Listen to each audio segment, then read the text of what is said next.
Hey guys, Myke here. Just want to say thank you for all the support. Merry Christmas, happy holidays. This video is going to be a really quick one, just some tips and tricks for beginners and all you need to know on how to play Hyper Scape and start you on your journey. So let's get to it. First things first, you can break loot boxes to get loot. Boxes have a chance to have a golden weapon or a golden hack inside them, so look out for those. You can also break doors and windows to get inside buildings. Inside these buildings will have hacks and guns. You want to remember to always be mindful of what hacks and guns you have, because you can level up your guns and hacks by picking up the same weapon. For example, I can't level up this harpy, I have a ripper, and I just need to look for a harpy or a dragonfly in order to upgrade it. And the same thing goes with my hacks. So here's a harpy, upgrade that once. Each gun and hack can be upgraded 4 times. So keep a lookout for any of the 4 same items that you already have in your kit. When fighting enemies, you always want to be moving. Whether that be just with running or jumping or sliding, you should always be trying to make your opponent work as hard as he can for this kill. If you're not moving and jumping around and trying to make your opponent work for a kill, this is what you look like. And oh my goodness, is it easy to kill somebody that's just running. You want to make sure that your opponent is working as hard as possible to try and get your kill. You want to make him feel the most uncomfortable, and the way to do that is moving around. Getting a little jump, slide, jump backwards, maybe jump. Just always be mindful that standing still and running straight is a big no-no in this game. The fastest way to get around in this game is actually by sliding. So I hardly ever run anymore. Actually, I don't think I ever do. You always want to be jumping and sliding. This is the fastest way to get around the game. If you want to be quick and you got slam, a good way to hurt somebody and cancel the animation at the very end, so just sitting still, is you can actually slide out of slams. You just got to make sure that you press crouch at the right time, right before you land.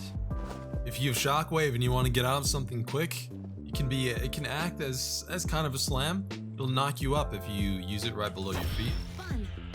So you go decently high. But if you want to go really high, if you jump as you're using the shockwave. Oh man, that's high. If you can't track people, I would recommend that you use a hipfire friendly gun. For example, the harpy, the hexfire, or the ripper. All those guns you can just spray from the hip and they'll be extremely accurate. Need to reload. As you get better at the game, it is advantageous for you to ADS, but the game is really fast, so it gets a little bit of getting used to, but eventually you would want to start ADSing because you would kill somebody faster if you ADS. If you ADS, you have the chance to hit 100% of your bullets instead of who knows how many you'll miss if you hit a hipfire. For some weapons, you don't even have to finish the animation for reloading in order to fire again. You can just wait until the ammo count resets to the bottom and then you're good to go. So for example, with the harpy, if I'm shooting this guy, got it down to 17, I can start firing right away. Now in this game, there's lots of good combos. I'd say that any gun is pretty much good in its own right, but the most important thing is to use what you love. There are kits that can be seen as the meta, for example the Riot 1 and Shoddy, but just about anything works. Like I said, it just really depends on what you want to play. And that's something that you'll just figure out as you play the game. There's one gun in particular that can be seen as the noob gun, and that is the D-tap. And for the D-tap, it has a slow rate of fire, but if you see that box on my screen, anything in that box, as long as I'm firing, will get hit. But it can only have one enemy at a time. If you're hip firing the D-tap, it'll be shooting slower, but if you ADS with it, it'll have a slightly better rate of fire. But do keep in mind that the box will get smaller if you ADS.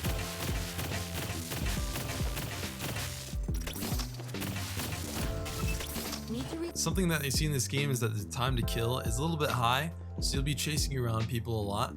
If you see them go in a building and they have close range weapons, like let's say like a mammoth or maybe a salvo or something that has a lot of AoE damage inside a building, and they're trying to lure you in a building, stay out of the building. Just don't go in there, break the windows, see what you can do, grab a skybreaker, kind of try and smoke them out, get the angles, you know? You see them in there, Kind of jiggle peek, jiggle peek. But you never want to chase somebody inside a building who has an explosive weapon or a shotgun, because they hit you with a couple times with that, you're gonzo, man, you're gonzo. Now, hacks are a really important part of the game. Now, shooting somebody is great and all, but depending on your playstyle is what hacks you should pick up. I myself am a little bit more aggressive, and I like going really fast, so I use a lot of movement hacks, which are these three. The slam hack is the one we used earlier. Jump really high, slam down. The slam hurts people and AoE damage around it. Shockwave, same thing. Shockwave at a certain area does AoE damage, and if you're in that area of effect, you'll get pushed away just like the other enemies, but you won't get hurt. Teleport TPs you just like this. Really good. I'd say it's probably my favorite in the game is teleport. Ball hack isn't really my favorite. I don't use it a lot. It's a shield that the person has to break who's shooting you. I'm not sure how much damage it's for, but it's a fun hack. The invulnerable hack does just what it says. It's for a short time you can just become invulnerable. It's kind of like a shield, and yeah, healing is really helpful. Get your heal up. Now, heals can actually be destroyed by an enemy if they melee the middle spot, the little plus sign in the middle, or if they just shoot it. But something that'll make it harder for an enemy to destroy is if you're in a building, you can actually place it on the ceiling and run in between those floors, and you can still get healed. And make them work for it, you know? Reveal hack is good for people who are hiding or people that are just invisible. So if somebody's invisible, you can use the reveal hack to reveal them. Magnet pulls somebody towards a certain area. Now, if you don't want to use it right away and make it more of a trap, you can actually just lay it down. And somebody who walks into this area, see that big circle around? Whoever walks into that will get pulled.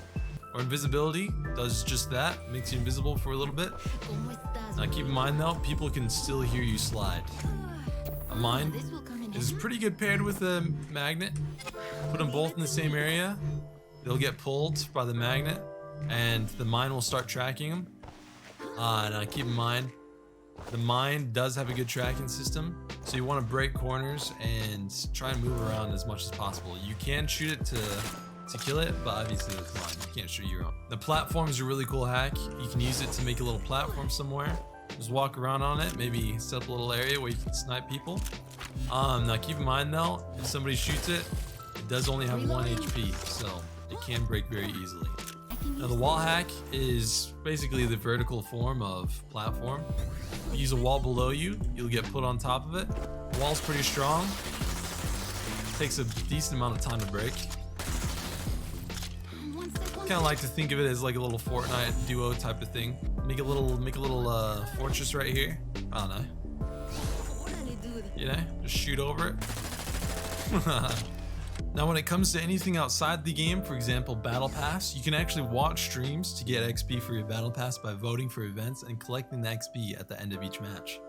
And that is a really good way to level up your Battle Pass if you're looking to finish it quick. Just play games and watch streams. You can also get daily loot for free from the shop just by logging in every day. And I think on the 4th day, you get a specialized golden gift, which could be pretty much anything. It could be a skin, it could be an emote, or I don't know. You can also refer your friends to get exclusive in-game skins. There's Assassin's Creed skins and also Prisma Dimension skins, which is the company that actually runs Hyper Scape in-game. That's lore. But when it comes to lore, you can actually read comics of the game, which I think are really cool. I love the art style, love the lore. This game has really cool lore. And you can catch that on Hyper Scape's Twitter, or even on Reddit if you're looking to get into it. But yeah, that pretty much sums it all up. Remember what I talked about? I know a lot of it was really simple, but most importantly, just have fun with it. This is my favorite game in the world, best BR I've ever played, and I hope I helped you on your journey inside Hyper Scape. You guys all have a good one. Stay gold, and I'll catch you all next time.